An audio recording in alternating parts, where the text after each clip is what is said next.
IPL match number 31 ഇന്നലെ അവസാനിച്ചപ്പോൾ തകർപ്പൻ വിജയമായിരുന്നു പഞ്ചാബ് നേടിയത്. അതുകൊണ്ട് ഈ മത്സരത്തിന്റെ ഒരു റിവ്യൂ ആണ് ഈ വീഡിയോയിലൂടെ നമ്മൾ കാണാൻ പോകുന്നത്. വീഡിയോയിലേക്ക് കടക്കുന്നതിന് മുൻപായി ഇതുപോലെ കൂടുതൽ IPL വാർത്തകൾക്ക് വേണ്ടി ഈ ചാനൽ മറക്കാതെ സബ്സ്ക്രൈബ് ചെയ്യൂ. ഇന്നലെ ടോസ് ലഭിച്ച പഞ്ചാബ് ബാറ്റിംഗ് തിരഞ്ഞെടുത്തപ്പോൾ തകർപ്പൻ തുടക്കമായിരുന്നു ആദ്യ 3 ഓവറിൽ പഞ്ചാബിന് ഓപ്പണേഴ്സ് കൊടുത്തത്. എന്നാൽ 4-ാം ഓവറിൽ പ്രിയാൻഷ് ആര്യ, ശ്രേയസ് അയ്യർ എന്നിവർ മടങ്ങിയതോടെ പിന്നെ ഒരു കൂട്ട തകർച്ചയായിരുന്നു പഞ്ചാബിന്റെ നിരയിൽ കണ്ടത്. വളരെ മികച്ചൊരു ബാറ്റിംഗ് ലൈനപ്പ് ഉണ്ടായിട്ടും വന്നവരെല്ലാം തന്നെ അനാവശ്യമായി അറ്റാക്ക് ചെയ്യാൻ ശ്രമിച്ചായിരുന്നു ഇന്നലെ വിക്കറ്റ് വലിച്ചെറിഞ്ഞത്. ഒടുവിൽ 11-ാം ഓവറിൽ 111 പഞ്ചാബ് ഓൾ ഔട്ട് ആവുകയാണ് ഉണ്ടായത്.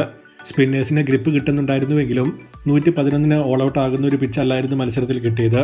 ഒട്ടുമിക്ക പിച്ചുകളിലും ഇപ്പോൾ സ്കോറിംഗ് വരുമ്പോൾ അഗ്രസീവായ ആറ്റിറ്റ്യൂഡ് എടുക്കാനാണ് ടീമുകൾ ശ്രമിക്കുന്നത്.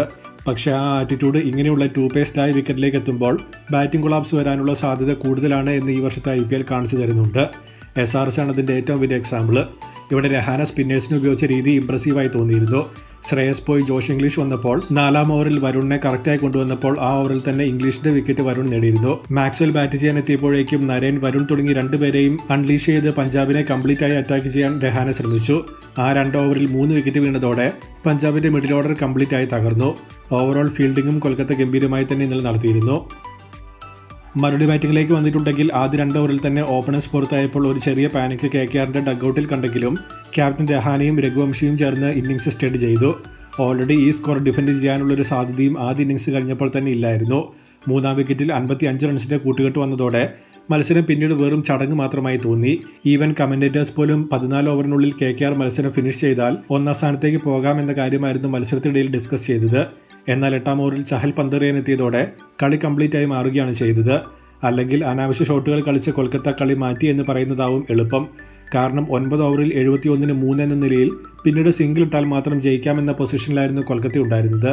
എന്നാൽ അവിടുന്ന് അങ്ങോട്ട് റോങ് ഷോട്ട് സെലക്ഷൻ്റെ ഒരു ഘോഷയാത്ര തന്നെ വന്നപ്പോൾ 12-ാം ഓവറിൽ 77-7 എന്ന നിലയിലേക്ക് കൊൽക്കത്ത തകർന്നടിഞ്ഞു. റസൽ ഉള്ളതായിരുന്നു കൊൽക്കത്തയുടെ അവസാനത്തെ ഏക ആശ്വാസം. എന്നാൽ ആ റസൽ തന്നെ മത്സരത്തിൽ ഏറ്റവും നന്നായി പന്തെറിയാൻ ശ്രമിച്ച ചഹലിനെ അറ്റാക്ക് ചെയ്യുകയും ഓവറിലെ ലാസ്റ്റ് ബോളിൽ സിംഗിൾ ഇടാതെ വൈഭവ് അരോരയ്ക്ക് അടുത്ത ഓവറിൽ സ്ട്രൈക്ക് കൊടുക്കുകയും ചെയ്തത് വളരെ സ്റ്റുപ്പിഡായ തീരുമാനം തന്നെയായിരുന്നു. തൊട്ടടുത്ത ഓവറിൽ അർഷദീപ് ബൗൺസർ തന്നെ എറിഞ്ഞുകൊണ്ടിരുന്നിട്ടും അത് ആന്റിസിപ്പേറ്റ് ചെയ്ത് ലീവ് ചെയ്യാൻ ശ്രമിക്കാതെ എല്ലാ പന്തിലും ബാറ്റ് വെക്കാൻ നോക്കിയ വൈഭവിന്റെ ബാറ്റിങ്ങിനെ പറ്റി ഒന്നും പറയാനില്ല. രഹാനയുടെ വിക്കറ്റ് റിവ്യൂ ചെയ്യാതെ പോയതും വലിയ അബദ്ധമായി മാറി. മൊത്തത്തിൽ പറഞ്ഞാൽ ആ ഗെയിമിന്റെ സിറ്റുവേഷൻ എന്താണ് ഡിമാൻഡ് ചെയ്യുന്നത് എന്ന് നോക്കാൻ പോലും കൊൽക്കത്ത ബാറ്റേഴ്സ് ശ്രമിക്കുന്നില്ലായിരുന്നു. വരുന്നവർക്ക് എല്ലാവർക്കും ബിഗ് ഷോട്ട് കളിക്കണമെന്ന ആറ്റിറ്റ്യൂഡ് ആയിരുന്നു ഉണ്ടായിരുന്നത്. അങ്ങനെ വന്നപ്പോഴേക്കും സിംഗിൾ ഇട്ടാൽ ജയിക്കാവുന്ന കളി അടിക്കാൻ ശ്രമിച്ച് കൊൽക്കത്ത തോറ്റു. പഞ്ചാബിനെ നോക്കിയാൽ ബ്രില്യൻ്റ് ആയ ക്യാപ്റ്റൻസി ആയിരുന്നു ശ്രേയസ് മത്സരത്തിൽ കാഴ്ചവെച്ചത്. KKRന്റെ വിക്കറ്റ് വീഴാൻ തുടങ്ങിയതോടെ എക്സ്ട്രാ പ്രഷർ കൊടുക്കാൻ മാക്സിമം ഫീൽഡേഴ്സിനെ സർക്കിളിനുള്ളിലേക്ക് ശ്രേയസ് കൊണ്ടുവന്നിരുന്നു. ഒപ്പം ബോളിംഗ് ചേഞ്ചുകളും സ്പോട്ട് ഓൺ ആയിരുന്നു. IPL ചരിത്രത്തിലെ ഏറ്റവും ലോവസ്റ്റ് ടോട്ടലാണ് പഞ്ചാബ് ഇന്നലെ ഡിഫെൻഡ് ചെയ്തത്. അവസാനമായി മത്സരത്തിന്റെ സ്കോർ കാർഡിലേക്ക് വന്നിട്ടുണ്ടെങ്കിൽ ടോസ് നേടി ബാറ്റിംഗ് തിരഞ്ഞെടുത്ത പഞ്ചാബ് 111 ഓൾ ഔട്ട് ആയപ്പോൾ മറുപടി ബാറ്റിംഗിൽ കൊൽക്കത്ത 95 പുറത്താവുകയാണ് ഉണ്ടായത്.